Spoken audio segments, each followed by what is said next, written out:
Hello dear students, आज की इस वीडियो में हम लोग बात करेंगे यूपी बोर्ड 12th क्लास के स्टूडेंट्स के लिए उनके फ्लेमिंगो का ये 5वां चैप्टर इंडिगो। मैंने इससे पहले सारे जो प्रोज के जितने भी चैप्टर है जो इस बार 2023 बोर्ड एग्जाम में पूछे जाएंगे, प्रोज सेक्शन के सारी वीडियो अपलोड कर दी हैं। आप चैनल की प्लेलिस्ट में जा करके चेक कर लें। यदि आप चैनल पर नए हैं तो चैनल को सब्सक्राइब भी कर लें और साथ ही साथ बेल आइकन भी दबा दें ताकि आपको आने वाली वीडियोज़ के नोटिफिकेशन भी मिलते रहें। तो आज की इस वीडियो में हम लोग बात करेंगे इसके शॉर्ट आंसर टाइप क्वेश्चंस। तो आइए हम लोग देखते हैं इसमें कौन कौन से शॉर्ट टाइप के क्वेश्चन, और ये हमारी राजी प्रकाशन बुक का सॉल्यूशन है। और साथ ही साथ मैंने और बहुत सारी जो बुक्स हैं उनसे भी इसमें क्वेश्चन कलेक्ट किए हैं, उसमें कुछ और तरीके से पूछे हैं लेकिन सिमिलर क्वेश्चन है, तो इससे भी आपको काफ़ी बेनिफिट होगा। तो आइए हम लोग देखते हैं इसमें हमारा पहला क्वेश्चन। हमारा पहला क्वेश्चन है, व्हाट हैड हैपेंड इन दिसंबर 1916 इन लखनऊ, यानी दिसंबर 1916 में लखनऊ में क्या हुआ था, ये हमें बताना है। मैंने साथ ही साथ आपको हिंदी भी प्रोवाइड करा दी है ताकि इन फ्यूचर आप इसका खुद से भी अर्थ निकाल पाएँ। यदि आपको इसका पीडीएफ चाहिए, इन नोट्स का आपको पीडीएफ चाहिए तो मुझे कमेंट बॉक्स में ज़रूर बताएं, या फिर हमारे व्हाट्सएप ग्रुप से आप जुड़ सकते हैं। वहाँ भी आपको सारे नोट्स विद ग्रामर के वहाँ पे मिल जाएंगे, उस ग्रुप से यदि आप जुड़ जाते हो। तो इसमें जो इसका हमारा आंसर होगा, दिसंबर 1916 in Lucknow there was organized the annual convention of the Indian National Congress Party। तो इसमें क्या होता है, दिसंबर 1916 में लखनऊ में भारतीय कांग्रेस पार्टी का वार्षिक जो है सम्मेलन जो है आयोजित किया जाता है। उसमें आगे है इसमें, in that convention there was 2301 delegates and many visitors. तो इसमें क्या होता है उस सम्मेलन में 2301 जो है प्रतिनिधि व अनेक जो है दर्शक थे। तो इस तरीके जो मतलब वहाँ पे आए हुए थे, इतने लोग वहाँ पे उसमें सम्मिलित थे, आप ये कह सकते हो। अच्छा, हम बात करते हैं इसमें अपने दूसरे क्वेश्चन की। तो ये काफ़ी इंपॉर्टेंट क्वेश्चन है, हु वाज राजकुमार शुक्ला, यानी राजकुमार शुक्ला कौन था, व्हाट वाज हिज स्पेशलिटी, यानी राजकुमार शुक्ला कौन था और उसकी क्या विशेषता थी, ये हमें बताना है। तो हम इसका आंसर हमारा होगा, Rajkumar Shukla was a poor farmer या sharecropper from Champaran district in Bihar, यानी राजकुमार शुक्ला बिहार चंपारण जिले के गरीब किसान या फिर कह सकते हो आप बटाईदार थे। आगे है इसमें, but he was resolute and this quality made him different from others. अब इसमें क्या होता है कि लेकिन वे दृढ़ निश्चयी थे और इस गुण ने उन्हें कैसा बना दिया, औरों से जो है वो अलग बना दिया था। रेजुलेट का मतलब होता है मतलब जो है बहुत दृढ़ हो, मतलब दृढ़ जो होते हैं, मतलब बहुत ज़्यादा जिनका संकल्प बिल्कुल पक्का होता है, इस तरीके के व्यक्ति।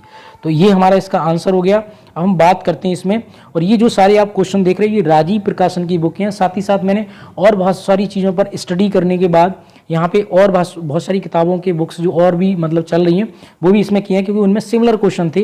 तो ये काफ़ी इंपॉर्टेंट क्वेश्चन आपके लिए होने वाले हैं, क्योंकि लास्ट वाला चैप्टर है तो काफ़ी आने की संभावना इसमें से रहती है। Why did Rajkumar Shukla want to meet Gandhi ji, यानी राजकुमार शुक्ला गांधी जी से क्यों मिलना चाहते थे। तो इसका हमारा आंसर होगा, Rajkumar Shukla wanted to meet Gandhi ji to complain about the injustice of the landlord system in Bihar. तो इसमें क्या होता है कि राजकुमार शुक्ला गांधी जी से बिहार में जमींदारी व्यवस्था के अन्याय के बारे में शिकायत करने के लिए क्या करना चाहते थे, मिलना चाहते थे। And somebody had probably told to speak to Gandhi ji, और किसी ने उससे मतलब जो उनसे क्या काम किया, कह दिया कि गांधी जी से बात करो, क्योंकि गांधी जी उस समय पे क्या होता है कि काफ़ी मतलब जो है पॉपुलर हो गए थे। तो किसी ने बता दिया जब वो कि आप गांधी जी के पास जाइएगा, वो इसका क्या करेंगे, सोल्यूशन करेंगे। तो इसमें हमारा जो चौथा क्वेश्चन है, अगर हम उसकी बात करें तो इसमें हमारा चौथा क्वेश्चन है, what happened with Rajkumar Shukla and Gandhi ji at Rajendra Prasad house. यह क्वेश्चन ये इस तरीके से भी आपका आ सकता है, या ये क्वेश्चन आपका इस तरीके से भी आपको मिल जाएगा, who considered Gandhi and untouchable, why did they do so, यानी गांधी जी को अछूत कौन मानता था और उन्होंने ऐसा क्यों किया। तो इसका जो हमारा आंसर होगा हम उसकी बात कर लें। तो इसका जो हमारा आंसर है उसकी हम लोग बात करें, at Rajendra Prasad house the servant let stay Rajkumar Shukla on the ground with Gandhi ji. तो राजेंद्र प्रसाद के घर पर क्या होता है, नौकर ने राजकुमार शुक्ला को गांधी जी के साथ जमीन पर क्या काम किया, ठहराता है। वो किस पे ठहराते हैं, वो जमीन पे ठहराते हैं। Even they did not permit Gandhi ji to draw water from the well least some drops from his buckets pollute the entire source. तो वो क्या होता है कि उनको वहाँ पे बाहर वो जो ठहरा देते हैं, यहाँ तक कि उन्हें गांधी जी को कुएं से पानी निकालने की भी आज्ञा नहीं दी। कहीं ऐसा ना हो कि जो बाल्टी के पानी की जो है वो बूंद जो है वो ये मतलब जो है वो उसमें ना चली जाए, ताकि पूरा जिससे कि पानी पूरा जो कुएं का पानी जो है वो गंदा हो जाए। यानी यहाँ पे वही बात है, वो जो छुआछूत वाली बात होती है आजकल हमारे समाज में काफ़ी चरम पर है। पहले बहुत होती थी, कहीं कहीं पे आज भी ये चीज़ें हैं, लेकिन ये बहुत सारी चीज़ें गलत हैं। तो ये क्वेश्चन आपका इस तरीके से भी पूछा जा सकता है, तो बहुत ध्यान रखिएगा, काफ़ी इंपॉर्टेंट क्वेश्चन है। अच्छा, इसमें हम बात करते हैं अपने 5वें क्वेश्चन की। तो इसमें हमारा 5वां क्वेश्चन है, Gandhi ji comment it was extraordinary things in those days explain. ये काफ़ी इंपॉर्टेंट क्वेश्चन है, इसको देखिए। गांधी जी ने टिप्पणी की उन दिनों वह असाधारण बात थी, व्याख्या कीजिएगा। तो इसका जो हमारा आंसर होगा उसकी हम लोग बात करें। Gandhi commented it was extraordinary things these मतलब दोज डेज। तो इसमें पूरा गांधी जी ने टिप्पणी की उन दिनों ये एक कैसी बात थी, एक असाधारण बात थी। आगे इसमें देखिएगा, signifies that those days to harbor a man like him was an extraordinary things which Professor Malkani did, staying Gandhi ji in his home for 2 days free bide। तो इसका मतलब ये है कि मतलब ये वाली बात जो है गांधी जी मतलब इन दिनों पे ये वाली बात थी कि गांधी जी जैसे व्यक्ति को ठहराना एक असाधारण सी बात थी, जो कि प्रोफेसर मालकानी ने गांधी जी को 2 दिन अपने घर पर ठहराया। यानी गांधी जी के बारे में ऐसा था कि लोग उनको ठहराता नहीं था, मतलब उनको जगह नहीं देता था, क्योंकि उनको क्या था कि जो लैंडलॉर्ड थे या जो वहाँ के जो हुक्मरान थे वो क्या काम करते थे, उनको हड़काते थे कि बोले गांधी जी को नहीं ठहराना। तो एक ये असाधारण वाली बात थी। तो जो प्रोफेसर मालकानी है वो क्या काम करते हैं, गांधी जी को अपने घर जो है 2 दिन ठहराते हैं। तो ये इसका हमारा आंसर हो गया। अब हम बात करते हैं इसमें अपने नेक्स्ट क्वेश्चन की। तो हमारा नेक्स्ट क्वेश्चन है, why did Gandhi ji chide the lawyers. इसमें चाइड का मतलब क्या होता है, फटकारना होता है। तो स्कोल्डेड भी यहाँ पे आ सकता है, स्कोल्ड भी आ सकता है, तो ये आप थोड़ा सा ध्यान रखें। यानी गांधी जी ने वकीलों को क्यों फटकारा, तो गांधी जी चाइड या scolded the lawyer for charging या collecting big fee from the farmers. तो क्या होता था, गांधी जी जो है गांधी जी ने किसानों से मोटी मतलब जो है वसूली करने पर, यानी जो वकील जो थे क्या काम कर रहे थे, जो किसान जो थे उनसे बहुत सारा मोटा पैसा जो है वसूल कर रहे थे। तो क्या होता है कि आगे देखिएगा, the farmer were very poor, जो गरीब मतलब फार्मर जो है बहुत ज़्यादा गरीब थे, but the lawyer did not any sympathy for them. यानी उनसे मतलब जो है क्या काम करे, बहुत गरीब थे तो उनके प्रति कोई मतलब जो सिंपैथी, कोई सहानुभूति नहीं थी। इस वजह से गांधी जी ने उन मतलब जो वो एक्स्ट्रा चार्ज का, इस वजह से उनको जो है फटकारा था या उनको डांट लगाई थी। तो ये हमारे इस क्वेश्चन का आंसर हो गया। हम बात करते हैं इसमें अपने अगले क्वेश्चन की। तो इसमें जो हमारा अगला क्वेश्चन है उसकी हम लोग बात करें, What was the chief commercial crops in Champaran? What was the long-term contract between the landlord and the tenants? तो इसमें ये बताना है कि चंपारण की मुख्य व्यावसायिक जो है वो फसल क्या थी, और जमींदार और किसानों के बीच लंबे समय तक चलने वाला समझौता क्या था, या ऐसे आ सकता है व्हाट वाज द एग्रीमेंट, या मतलब जो एग्रीमेंट क्या था, मतलब अरेंजमेंट या एग्रीमेंट मतलब क्या था। तो आपको ये बताना है कि वो जो व्यवस्था क्या थी, ये आपको बताना। तो इसका जो हमारा आंसर होगा हम उसकी बात करें, तो इसका हमारा आंसर है the Indigo by the chief commercial crops of Champaran. यानी जो है नील जो है चंपारण की प्रमुख व्यावसायिक जो है वो क्या थी, फसल थी। According to the long term contract या arrangement the farmer would grow land मतलब indigo on the 50% areas of the land. तो यहाँ पे क्या था, ये जो है मतलब कह सकते हो लंबे समय तक चलने वाला क्या था, एक समझौता था। यानी उनके अनुसार क्या था, उनके अनुसार ये लंबे समय तक चलने वाला क्या था, समझौता था। अब जो किसान थे वो 15% भूमि पर नील की खेती जो है करेंगे, यानी ये जबरदस्ती उनसे ये 15% जो खेती कराई जाती थी। दे वुड गिव या pay the entire indigo crops as the rent to the landlords. और यहाँ पे क्या भी नील की पूरी फसल जो है जमींदारों को किराए के रूप में देते थे। अच्छा आगे है, the farmer were not happy at this arrangement. अब क्या होता है, इस जो एग्रीमेंट था, इस एग्रीमेंट से जो है किसान जो है इस समझौते से बिल्कुल भी खुश नहीं थे।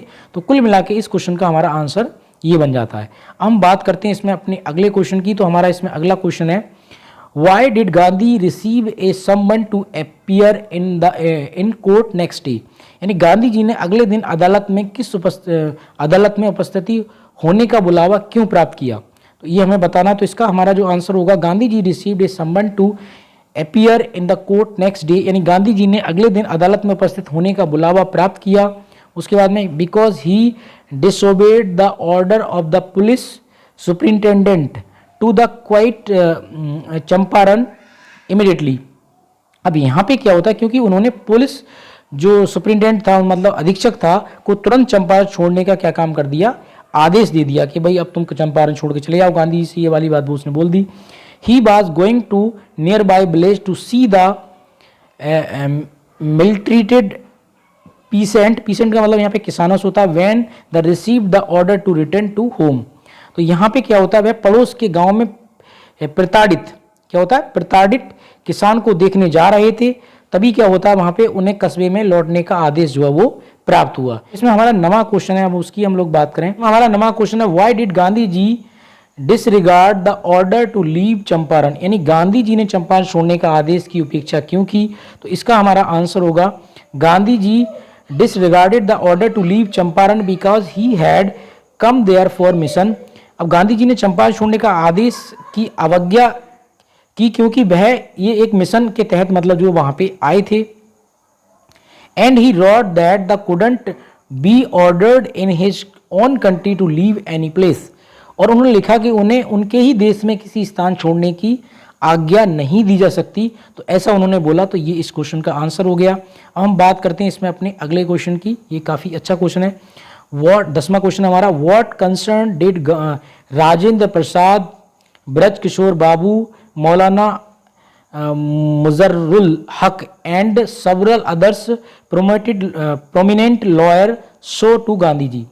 इसमें राजेंद्र प्रसाद, मतलब ब्रज किशोर बाबू, मौलाना मजहरुल हक तथा अनेक दूसरे प्राचीन जो नामी मतलब वकील थे, उसमें गांधी जी को क्या चिंता जताई। तो ये हमें इसका आंसर बताना। तो इसका हमारा आंसर होगा, देखिएगा, राजेंद्र प्रसाद, ब्रज किशोर बाबू, मौलाना मुजफ्फरुल हक and several others prominent lawyer showed a concern to Gandhi ji that what would they do if Gandhi ji was sentenced to prison। तो यहाँ पे क्या होता है, राजेंद्र प्रसाद, ब्रज किशोर बाबू, मौलाना मजहरुल हक और अनेक प्रसिद्ध वकीलों ने गांधी जी को चिंता जताई क्योंकि वे क्या करेंगे यदि गांधी जी जेल जाने की आज्ञा, मतलब जो उनको जेल जाने की या सजा उनको हो गई तो वो क्या करेंगे। तो ये वाली बात वहाँ पे होती है। There would be nobody to advise them and they would go home in that situation। तो यहाँ पे वहाँ उन्हें सलाह देने वाला कोई भी नहीं होगा और वे उस परिस्थिति में घर चले जाएंगे। तो ये कुल मिला के इस क्वेश्चन का हमारे का आंसर हो गया। अब हम बात करते हैं इसमें अपने 11वें क्वेश्चन की। तो ये काफ़ी इंपॉर्टेंट है, ऐसे क्वेश्चन आने की काफ़ी संभावना रहती है। हु वाज रिवरेंड जेड मतलब हॉज, यानी इसमें ये जो आपके जो रिवरेज तो वो पादरी थे, जेड हॉज कौन था ये हमें बताना है। आगे देखिएगा, what did he tell about the settlement between Gandhi ji and the inquiry commission for sharecropping. तो यहाँ पे बताना है कि जो रिवरेज जो पादरी जेड कौन था और उसने बटाईदारों के लिए गांधी जी तथा जांच आयोग के बीच समझौते के बारे में क्या बताया। तो हमको ये वाली बात इसमें बतानी है, इसका हमको आंसर देना है।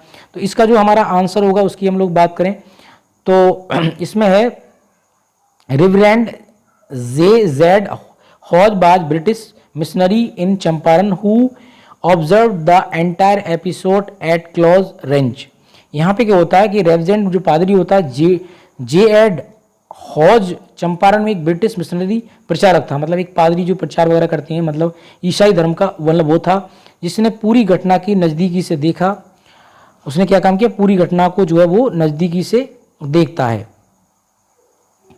आगे देखिए, he told about the settlement that the thinking probably that Gandhi ji would not give way the representative of the planters offered to the return to the extent of 25% and to his J.Z. Hawes amazement Mr. Gandhi took him at his word thus breaking the deadlock। अब यहाँ पे क्या होता है कि उसने समझौते के बारे में बताया कि गांधी जी सोचते हैं कि शायद गांधी जी हट से पीछे नहीं हटेंगे। उसको लगा कि यार गांधी जी जो है पीछे नहीं हटेंगे और जमींदारों के प्रतिनिधि ने अधिकतम 20 मतलब 25% जो है 25% तक के लौटाने की पेशकश रखी। उससे जेडी वो जो जेजेड जो हौज जो थे आश्चर्य का ठिकाना ना रहा और गांधी जी ने क्या काम किया, उनकी बात जो है वो मान ली। इस प्रकार गांधी उस प्रकार जो है गतिरोध जो है वो समाप्त हो गया, यानी जो मसला था, जो इशू था, वो क्या हो जाता है, वो समाप्त हो जाता है। अब इसमें हमारा जो अंतिम मतलब जो है 12वां क्वेश्चन है, उसकी हम लोग बात कर लें। तो इसमें what did Gandhi do for the overall development of Champaran, यानी गांधी जी ने चंपारण के संपूर्ण विकास के लिए जो है वो क्या किया, तो ये हमें बताना है। तो for the overall development of Gandhi ji, यानी चंपारण के संपूर्ण विकास के लिए गांधी जी डिड लॉट, गांधी जी ने बहुत कुछ किया। He arrangement the volunteer doctors teachers for service, तो उन्होंने क्या काम किया, वहाँ पे स्वयंसेवक, वॉलेंटियर का मतलब क्या होता है, स्वयंसेवक, और डॉक्टरों और अध्यापकों की सेवाओं के लिए जो है व्यवस्था वहाँ पे की, टीचर्स की व्यवस्था की वहाँ पे। He instructed the mister Gandhi to talk to the woman, ठीक है, मतलब school hospital be open, medicines be arrange and many day to day problem be solve. उन्होंने क्या काम किया कि श्रीमती गांधी, जो कस्तूरबा गांधी होती हैं, महिलाओं से बात करने का निर्देश दिया, जिसमें विद्यालय अस्पताल खोले गए और दवाओं का भी क्या क्या काम किया गया, वहाँ पे अरेंजमेंट मतलब इंतजाम किया गया। उसके बाद में और अनेक रोज़मर्रा के जो समस्याएं थी उनको हल किया गया। तो ये इसका हमारा आंसर हो गया। हम बात करते हैं इसमें अपने 13वें क्वेश्चन की। तो 13वां हमारा क्वेश्चन है, what was the contribute of Kasturba, Kasturba जो उनकी मतलब पत्नी थी, for the woman of Champaran, यानी कस्तूरबा गांधी जी ने, जो उनकी धर्मपत्नी थी गांधी जी की, चंपारण की महिलाओं के लिए क्या मतलब जो उनका योगदान था, ये भी आपको बताना है। तो इसमें हमारा आंसर होगा for the woman of Champaran, यानी जो चंपारण की महिलाओं के लिए Kasturba interacted with the woman, rectified the dirty condition of their clothes, started encouraging them to educate them and explain to them the importance of the cleanliness।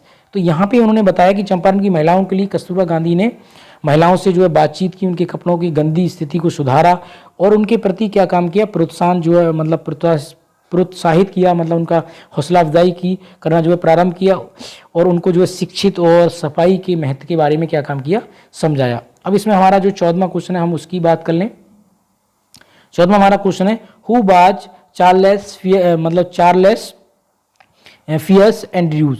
अब यहाँ पे पूछा है कि ये चार्लेस फियर एंड्रूज जो है वो कौन था और why did Gandhi ji not take his help for his movement against landlords. यहाँ पे चार्लेस फियर एंड्रूज कौन था, गांधी जी ने अपनी जमींदारी मतलब जमींदारों के विरुद्ध आंदोलन में उसकी सहायता क्यों नहीं ली, तो हमें इसमें बताना है। तो देखिएगा, the Charles fear Andrews was an English pacifist who had become a मतलब devoted follower of पेमली Gandhi ji. तो यहाँ पे है कि चार्लेस फिर एंड्रूज एक अंग्रेजी जो है क्या होता है, अंग्रेज दूत होता है जो गांधी जी का समर्पित जो है वो अनुयायी बन चुका होता है। अब यहाँ पे Gandhi ji didn't take help of him for the movement of against landlord. तो वो क्या करते हैं, गांधी जी जो है वो क्या काम करते हैं, मतलब जमींदारों के विरुद्ध जो उसकी सहायता नहीं ली। आगे देखिएगा, क्योंकि मतलब because in that inequal fight, क्योंकि ये क्या थी कि एक असमान जो है लड़ाई में, कौन सी लड़ाई में, असमान जो है एक लड़ाई थी। Taking his help showed his weaknesses of their heart, क्योंकि ये उनकी साथ इसलिए नहीं क्योंकि क्या था, हृदय की कमजोरी को क्या काम करती थी, ये दर्शाती थी। आगे है, he should not be sought as a prop because he was an Englishman. उसने एक बैसाखी के रूप में नहीं समझा जाना चाहिए क्योंकि वह एक अंग्रेज था, क्योंकि उसे हमें क्या लेना चाहिए कि वो जो है एक बैसाखी के रूप में मतलब जो है उसे के रूप में हमें नहीं समझना चाहिए, क्योंकि वो क्या था, एक अंग्रेज था। वो सोचते थे हमें किसी की बैसाखी नहीं बनना, हमें जो भी कुछ करना है वो अपने दम पर करना है। तो डियर स्टूडेंट्स, ये थे हमारे शॉर्ट आंसर टाइप क्वेश्चंस। अब बहुत जल्दी हम इसके लॉन्ग टाइप की क्वेश्चन की वीडियो जो है अपलोड करने वाले हैं। यदि आपको ये वीडियो अच्छा लगा तो प्लीज़ चैनल को सब्सक्राइब जरूर कर लें और साथ ही साथ कमेंट भी जरूर किया ताकि मुझे और मोटिवेशन मिले।